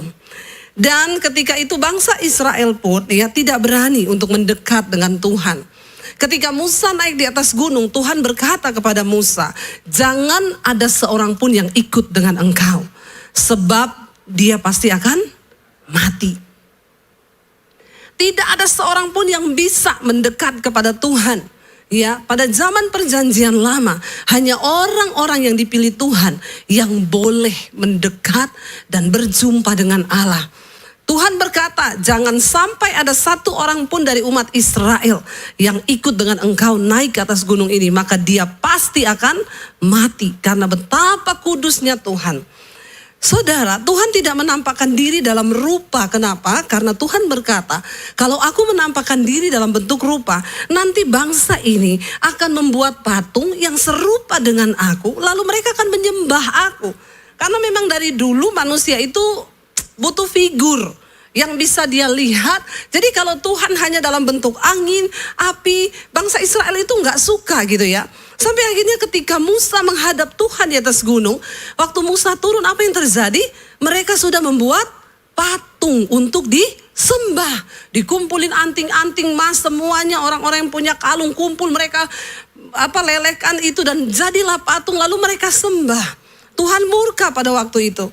Dan dikatakan di sini sekarang kita tidak lagi datang kepada api, kepada angin, kepada badai, kepada gunung. Tetapi apa? Coba kita lihat ayat 21, ayat 22. Baca bersama 1, 2, 3. Tetapi kamu sudah datang ke Bukit Sion, kota Allah yang hidup, Yerusalem sorgawi, dan kepada beribu-ribu malaikat, suatu kumpulan yang meriah. Dan kepada jemaat anak-anak sulung yang namanya terdaftar di surga. Dan kepada Allah yang menghakimi semua orang. Dan kepada roh-roh orang-orang benar yang telah menjadi sempurna. 24. Dan kepada Yesus pengantara perjanjian baru. Dan kepada darah pemercikan yang berbicara lebih kuat daripada darah Habel. Sekarang ini kita datang kepada siapa? Yesus. Jadi Bapak Ibu, ketika Tuhan berusaha mendamaikan dirinya dengan manusia tapi tetap nggak bisa. Dan Tuhan itu tahu manusia itu butuh figur. Lalu dia turun ke dalam dunia, Allah yang adalah firman. Ya, dia menyatakan diri dalam rupa manusia, yaitu dalam Yesus Tuhan. Makanya dikatakan di sana kita datang kepada Yesus. Dia adalah apa? Pengantara perjanjian baru. Jadi kita tidak lagi seperti orang di perjanjian lama yang tidak mengenal siapa Tuhannya, yang tidak mengenal siapa Allahnya. Makanya Yesus adalah benar-benar juru selamat. Dia adalah Tuhan itu sendiri. Jadi jangan ada yang berkata dia bukan Tuhan. Dan nama Yesus itu adalah nama di atas segala nama. Saya beberapa waktu lalu ke Semarang ketemu dengan seorang jemaat Mezbah Doa waktu saya lagi lihat sekolah. Lalu suami istri datang ke sekolah. Lalu mereka bilang, Bu, kami jemaat Mezbah Doa, Bu, saya itu mau bersaksi. Gimana? Jadi suaminya bilang, saya ini guru dari sebuah kepercayaan. Saya suhu, Bu. Saya ini bisa panggil arwah, saya bisa panggil roh-roh. Ya, saya bahkan bisa ketemu dewa-dewa kepercayaan saya. Istri saya dulu Kristen, sejak menikah dengan saya dia ikut agama saya. Terus Bu, tiba-tiba istri saya ini mengalami dan diserang oleh roh, nggak tahu itu apa, tapi istrinya ini ketakutan. Tiap hari dia ketakutan. Sampai suaminya itu bingung, dia nggak mau makan, ke toilet aja minta ditemanin suaminya. Siang malam takut, bukan cuma malam, siang juga takut. Suaminya ini saudara udah bawa dia ke suhu, dia kan suhu, dia punya guru lagi di bawah. Sudah dipanggilin arwah, sudah dipanggilin dewa, tapi nggak bisa sembuh. Suaminya bilang, Ibu, yang sangat melelahkan, karena dia nggak bisa tidur, otomatis saya juga nggak bisa tidur. Ya kalau saya cuma suruh liatin dia nggak apa-apa, Bu. Dia itu minta setiap malam dibelai-belai punggungnya. Bayangkan, Bu, dari jam 12 malam sampai jam 5 pagi saya ini harus belai punggungnya. Ada di sini bapak-bapak yang mau belai istrinya dari pagi sampai dari malam sampai subuh, ada? Coba saya mau tanya bapak-bapak di sini, atau memang semua bapak-bapak yang luar biasa ya? Nggak ada kan bapak-bapak ya mau belai istri dari malam sampai subuh, bangun lagi pagi lagi. Ya yang ada bapaknya berdoa, Tuhan cabutlah nyawanya. Capek, dia nggak tidur, ke toilet ditemenin, tiap malam suruh elus-elus. Kalau nggak dia manifest, saudara.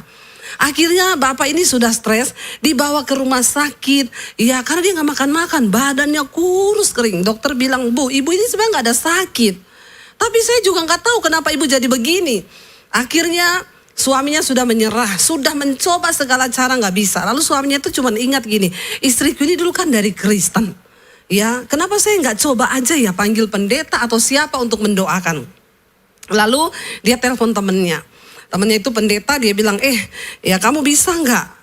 Istriku ini diapain lah, didoakan atau diapalah, saya sudah angkat tangan loh. Tidak ada yang bisa menyembuhkan istri saya. Akhirnya datanglah temennya ini, waktu itu istrinya masuk keluar rumah sakit terus, saudara. Gimana nggak tidur coba, nggak makan, asam lambung lah segala macam. Akhirnya datanglah teman yang pendeta ini, didoakan saudara. Waktu didoakan dalam nama Yesus, dia bilang dia rasa ada roh yang dicabut dari dalam dirinya. Tiba-tiba dia sembuh. Ya dia sembuh, lalu setiap hari dia ikut Mezbah Doa, dia ikut khotbah, imannya bertumbuh, sekarang jadi berani, berat badannya naik dan dia sembuh total. Lalu suaminya bilang, kamu kembali ke gereja. Kalau saya tunggu dulu karena saya ini suhu. Saya ini guru di agama saya. Ketemu saya tantang dia, Pak. Ya bukan soal guru atau apa. Bapak sudah mengalami secara pribadi bahwa di dalam nama Yesus itu ada kuasa. Jadi kalau ada orang yang bilang Yesus itu bukan Tuhan, bukan juru selamat, kasihan banget ya. Saya ini mengalami Bapak Ibu, saya berapa kali doakan orang kerasukan setan. Ya saya coba tengking dalam nama Daniel. Daniel kan suami saya ya. Ya setannya orang yang kerasukan ketawa, dia bilang Yesus aku kenal. Daniel itu siapa?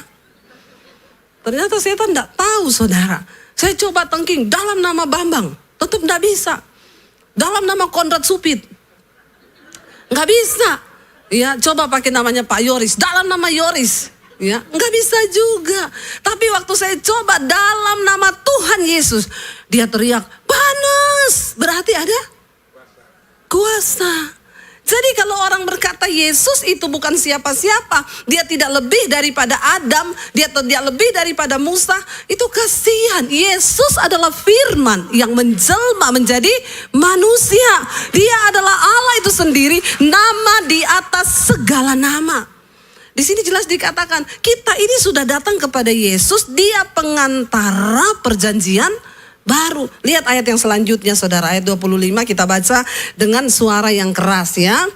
1, 2, 3. Jagalah supaya kamu jangan Kalau ayat ini menulis jaga supaya kamu jangan menolak dia, berarti penulis ini sudah tahu bahwa akan ada orang-orang yang, makanya diingetin, jagalah supaya kamu jangan menolak dia yang berfirman, sebab jikalau mereka yang menolak dia yang menyampaikan firman Allah di bumi tidak luput, apalagi jika kita berpaling dari dia yang berbicara dari sorga. Kita lihat ayat 26, baca bersama, 1, 2, 3. Waktu itu suaranya menggoncangkan bumi. Tetapi sekarang ia memberikan janji apa? Satu kali lagi aku akan menggoncangkan bukan hanya bumi saja, melainkan langit juga. Saudara, ya ada banyak yang berkata begini, kalau kiamat nanti yang hancur itu cuma bumi. Tapi Mars, planet itu tidak, planet yang lain tidak hancur. Bulan itu enggak hancur. Makanya beberapa ahli mencoba mencari tahu apakah di planet luar itu ada kehidupan. Mereka coba tanam tomat, bisa berbuah. Ya terakhir, penemuan terakhir di Mars itu ada nitrogen dan ada sedikit oksigen. Jadi kemungkinan ada orang-orang yang akan bisa hidup di Mars. Mereka bilang apa? Supaya kalau bumi ini hancur meledak, mereka masih bisa tinggal di Mars. Siapa yang mau berangkat ke sana? Mumpung belum di booking sama Podomoro. Saudara, kapling memang di sana ya, rumah banyak-banyak. Manusia itu mau melampaui Tuhan. Alkitab berkata, di sini dikatakan, ia memberikan janji satu kali lagi. Aku akan menggoncang bukan hanya bumi saja, tapi kalau langit juga digoncang, berarti semua yang ada di tata surya di langit itu hancur nggak? Hancur ya, semua planet akan hancur.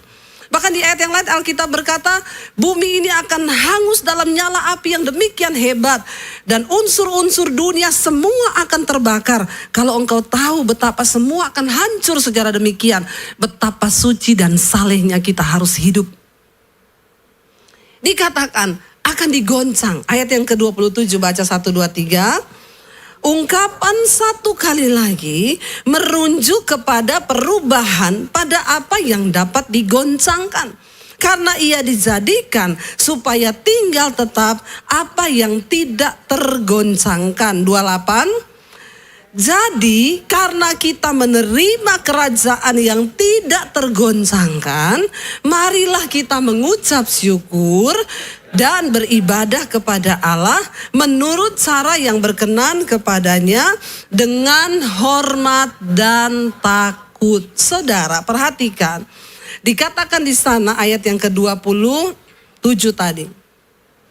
Ungkapan satu kali lagi, pakai tanda kutip di depan dan di belakang. Ungkapan satu kali lagi merujuk kepada perubahan pada apa yang dapat digoncangkan. Karena satu kali lagi tadi itu dijadikan supaya tinggal tetap apa yang tidak tergoncangkan. Jadi saudara, kalau saya mencoba memahami kata-kata ini, ya, ketika engkau itu masih tergoncang imanmu dalam hal uang misalnya, ya, maka akan ada satu kali lagi Tuhan akan menggoncang keuanganmu sampai engkau itu lulus dan imanmu itu tidak lagi tergoncang dalam soal keuangan. Bilang amin. Jadi satu kali lagi di sini bukan berarti hanya satu kali. Ini bisa jadi ribuan kali kalau kita ini tidak bertobat dan kita nggak peka terhadap maksud Tuhan. Kenapa? Karena satu kali ini tadi dia dijadikan supaya tinggal tetap apa yang tidak tergoncang. Kalau kita ini masih tergoncang dalam hal karakter, contoh ya kalau semua baik, orang tua saya baik, keluarga saya baik, ya suami saya sama saya baik, maka saya akan damai sejahtera, sukacita. Tapi kalau suami saya tidak baik, keluarga saya tidak baik, saya juga tidak damai. Itu artinya karaktermu itu masih bisa tergoncang. Ingat, kita menerima kerajaan yang tidak tergoncang artinya apa? Hanya orang-orang yang tidak tergoncang imannya, yang tidak tergoncang karakternya, mereka juga yang bisa masuk dalam sebuah kerajaan yang tidak tergoncang. goncang. Jadi kenapa Tuhan bilang akan ada ungkapan satu kali lagi Tuhan akan menggoncang? Ya makanya ada orang, Bu, saya ini berkali-kali digoncang terus masalah bisnis. Berarti engkau belum tidak tergoncang. Saya kasih contoh, ada orang yang datang, Bu, suami saya itu loh, dulu waktu kami miskin, Bu, imannya teguh sama Tuhan, doa tiap hari, melayani Tuhan. Tapi Bu, ketika kami sekarang diberkati, suami saya itu tidak pernah doa, sekarang tidak melayani Tuhan, bahkan sekarang selingkuh. Saya bilang kalau gitu doa lagi biar miskin lagi, amin. Benar nggak Bapak Ibu? Untuk apa engkau kaya kalau engkau jauh dari Tuhan? Berarti suaminya ini masih tergoncang. Kalau nggak ada duit, imannya kuat. Tapi begitu ada duit, tergoncang imannya. Ada loh orang-orang itu memang yang belum siap diberkati. Amin. Saya berdoa saudara semua lulus loh dalam goncangan demi goncangan. Saya nggak tahu apa yang sedang Tuhan goncang hari-hari ini di hidupmu. Ya, kalau engkau masih tersinggung dengan orang, itu berarti karaktermu itu masih bisa digoncang. Nah Tuhan itu mencari orang-orang yang akan tinggal dalam kerajaan yang tidak tergoncang. Ini orang-orang juga yang tidak tergoncang. Waktu engkau difitnah, engkau tetap sukacita. Waktu engkau mengalami masalah, engkau tetap sukacita. Ada uang, engkau memuji Tuhan. Enggak ada uang, engkau memuji Tuhan. Itu namanya engkau sudah tidak tergoncang. Sebab perkara miskin atau kaya itu sebenarnya bukan perkara yang menentukan orang masuk surga. Tapi apakah engkau tidak tergoncang? Karena ada banyak orang waktu terima duit banyak, tergoncang loh dia. Ya, dulu rajin ke gereja, itu kayak tadi saya bilang. Ada yang waktu kaya dicinta Tuhan. Tapi ketika dia miskin, wah itu imannya tergoncang. Marah, dia sangkal Yesus, saudara. Nah Tuhan mengizinkan semua goncangan demi goncangan terjadi. Karena dia ingin kita nih punya iman, punya karakter yang tidak tergoncang. Saya kasih contoh, bagi saya dulu waktu kita masih belum, ya masih hidup dalam penderitaan lah ya. Sebenarnya semua orang itu harus menderita loh, karena menderita itu baik. Ya, waktu kami dulu masih menderita uang pas-pasan. Waktu Tuhan suruh saya kasih uang orang 50.000, 100.000, ya bagi saya ya mudah karena mungkin ukuran 50, 100.000 juga itu tidak terlalu besar. Ada orang waktu dia gaji 1 juta dia setia ngasih perpuluhan karena perpuluhannya berapa? 100.000. Dikasih gaji 2 juta setia juga karena cuma 200.000. Tapi ketika engkau punya gaji 100 juta, berarti engkau harus mengembalikan berapa perpuluhan? 10 juta. Saudara kira-kira engkau rela atau tidak? Rela atau tidak? Nggak usah jawab di sini. Nanti pencitraan tok.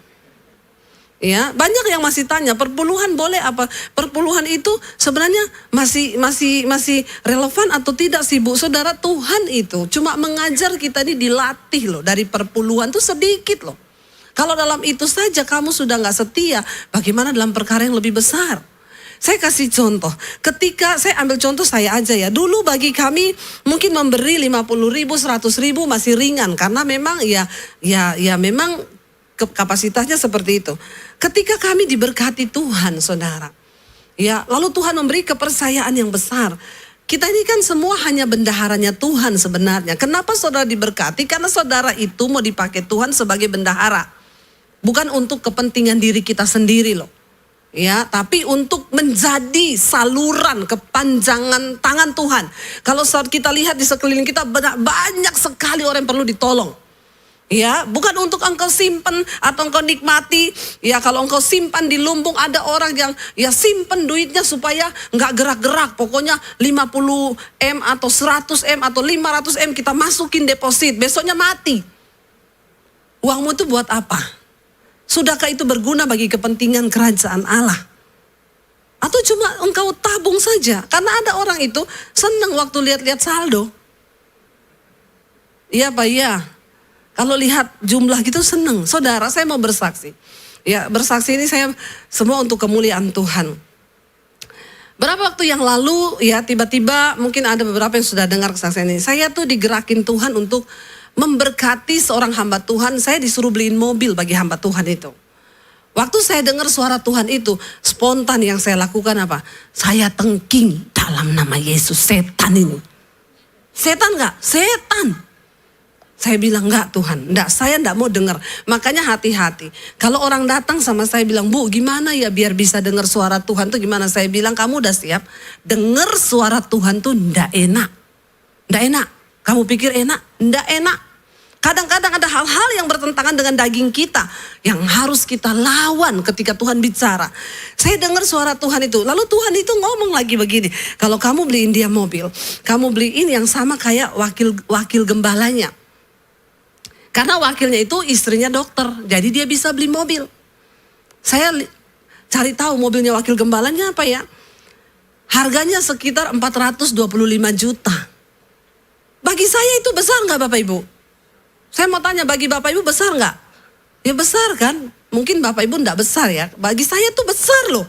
Jadi saya tengking, lama saya nggak mau gubris itu suara. Dalam nama Yesus, saya tolak. Besok lagi bicara, dalam nama Yesus. Nggak, saya nggak mau dengar.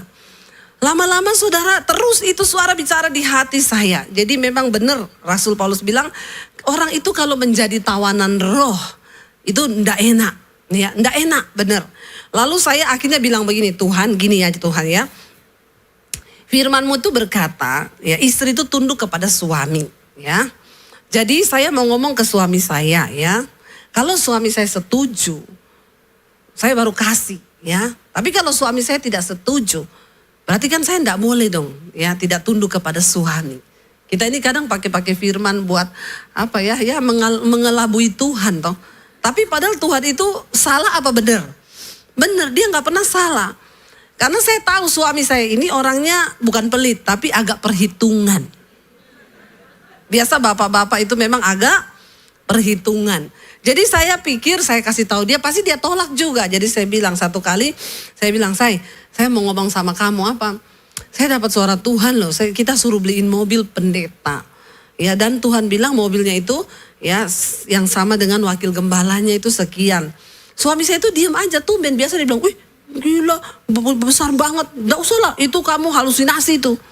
Bukan suara Tuhan. Dia diam 1000 bahasa. Terus saya tanya, menurutmu gimana loh? Terus dia jawab gini, kamu tahu enggak? Aku tuh udah Tuhan bicara itu udah dari bulan Januari lalu. Ternyata udah lama banget saudara. Tuhan tuh kasih tahu sama dia.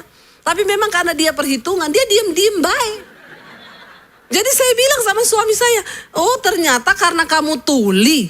Makanya Tuhan tuh ngomong ke saya. Ya kalau kayak gini kan saya udah gak bisa berdalih lagi ya.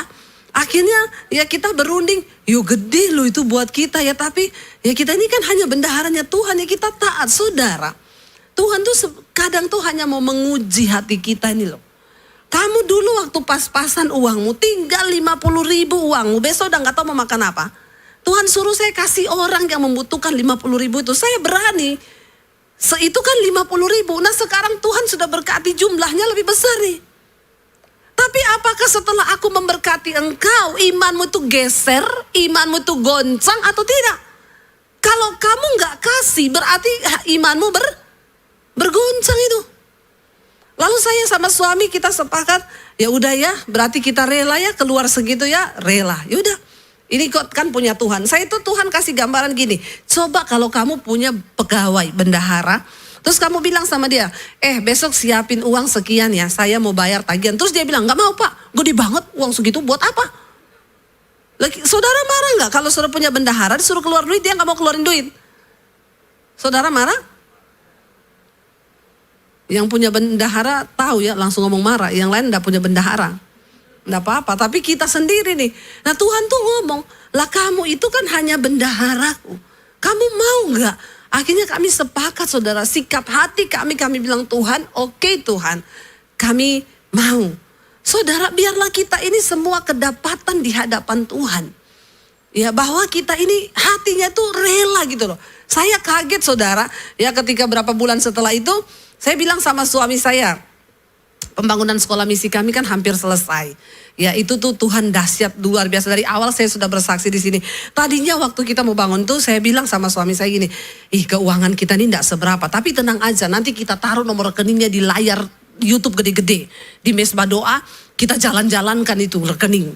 Ya, untuk rekening pembangunan sekolah misi saudara bisa alirkan ke sini. Tapi saudara waktu kami mau melakukan itu Tuhan tegur saya. Ya kamu ndak usah merekayasa berkat Tuhan. Aku tuh Tuhan.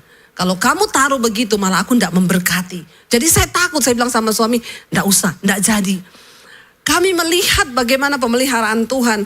Itu kasur disumbang, itu lampu listrik, AC semua disumbang orang. Kemarin nih loh, terakhir. Saya bilang sama suami, Say, kita ini mau selesai, belum ada furniturnya loh. Kita kan harus beli ini. Iya ya, yaudah nanti aja kapan ada waktu kita cari yang murah-murah aja ya buat sekolah misi. Tiba-tiba saudara, saya waktu mau pelayanan di Surabaya, kita rencana juga mampir ke Malang. Ada orang WA, Bu Debbie Shalom, saya orang Malang. Ya kapan ibu jalan-jalan ke Malang bu? Kami punya pabrik furniture di Malang. Saya tergerak bu untuk menyumbang semua furniture yang dibutuhkan untuk sekolah misi. Loh saudara, ya waktu baru mau ngecat aja, ya tukangnya bilang bu nanti ini kita mau masuk pengecatan ya keluar dana besar ini. Oke bu, tiba-tiba bu Shalom saya dari Bandung, saya punya toko cat. Ibu butuh cat apa aja. Loh. Saya kaget, berapa bulan lalu saudara, saya itu bilang sama suami, saya udah mau selesai. Nanti untuk sekolah misi, kita butuh mobil lagi. Kita cari yang second-second aja, yang bekas untuk sekolah misi. Tiba-tiba Pak Konrad ngomong, Bu, kita kan tiap bulan ngasih buat gereja sudah selesai ya. Yang bulan Agustus ini nanti saya kasih buat ibu di sekolah misi. Loh saudara, Tuhan itu, ya, loh kita tuh gak pernah ngerti loh cara kerja Tuhan. Tapi apakah kita ini dalam mengikut Tuhan benar-benar kita dilatih, digoncang itu tidak tergoncang? Ya bukan cuma dalam hal uang, dalam hal apapun. Saudara ketika engkau disakiti, lalu engkau masih tersakiti, itu artinya engkau masih tergoncang. Ingat kita ini sedang dipersiapkan masuk dalam sebuah kerajaan yang tidak tergoncang. Di sorga itu tidak ada orang yang karakternya tergoncang. Pagi marah, siang senyum, malam ketawa.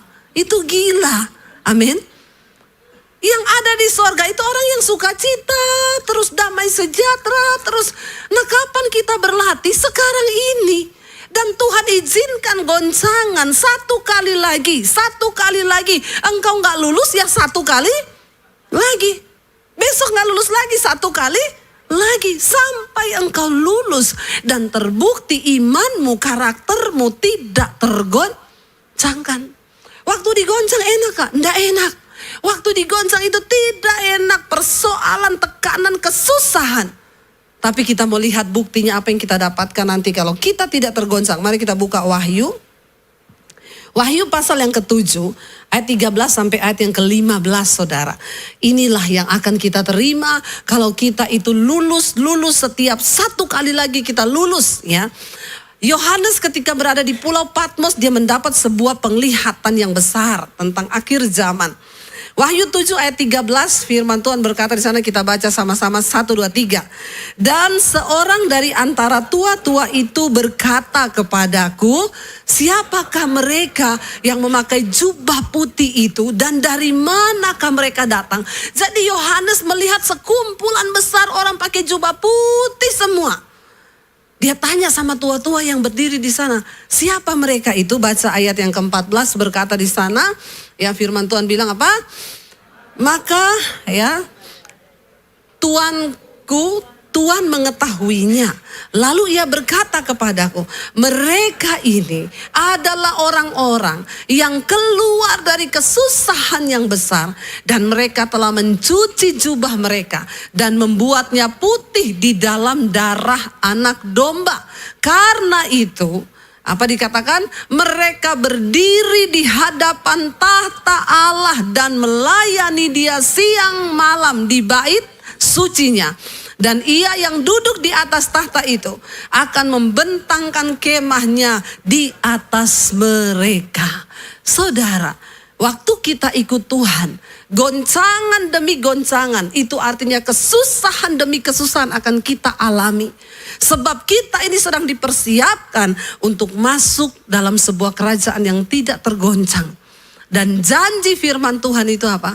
Kelak ketika engkau lulus dari goncangan itu, kita semua akan berdiri di hadapan tahta anak domba Allah, memakai jubah putih.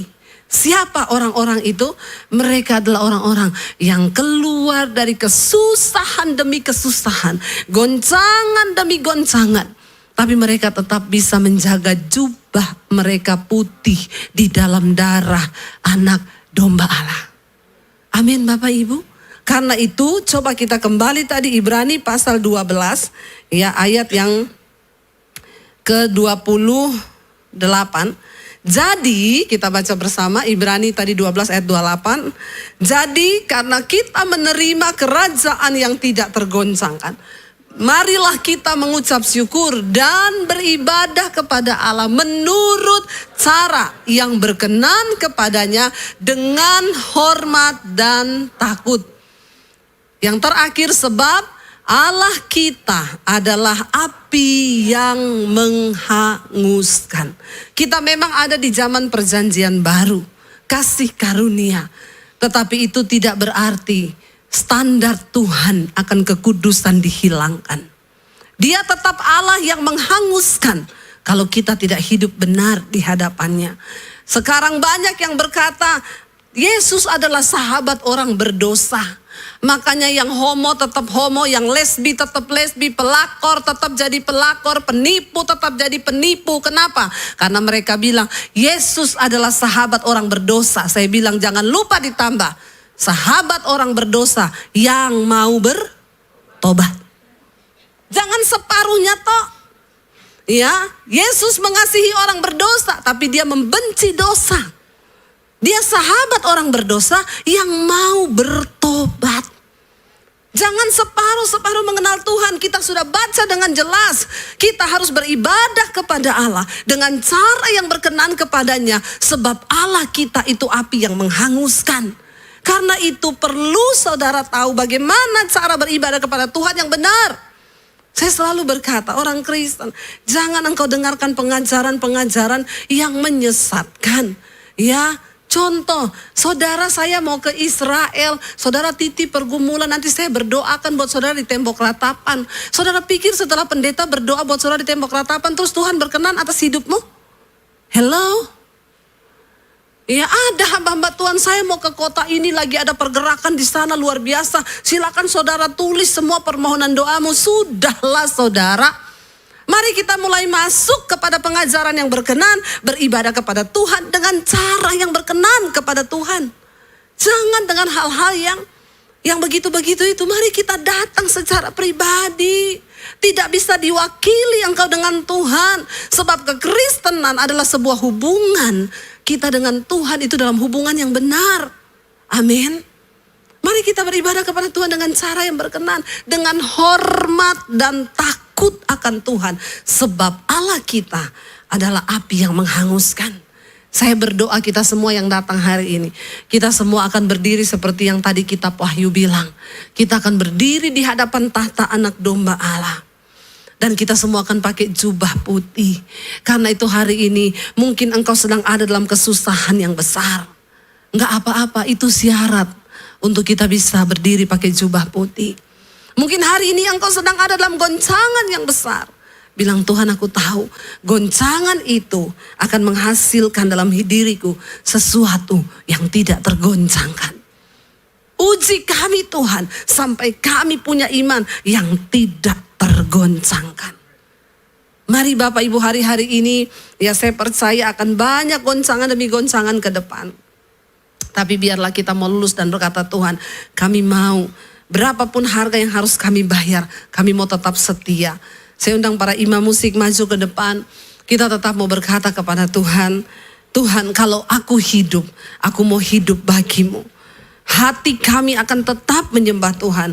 Sebab satu hal yang kami mau bilang Tuhan, dunia tidak akan pernah bisa menjauhkan kami dari kasih Tuhan.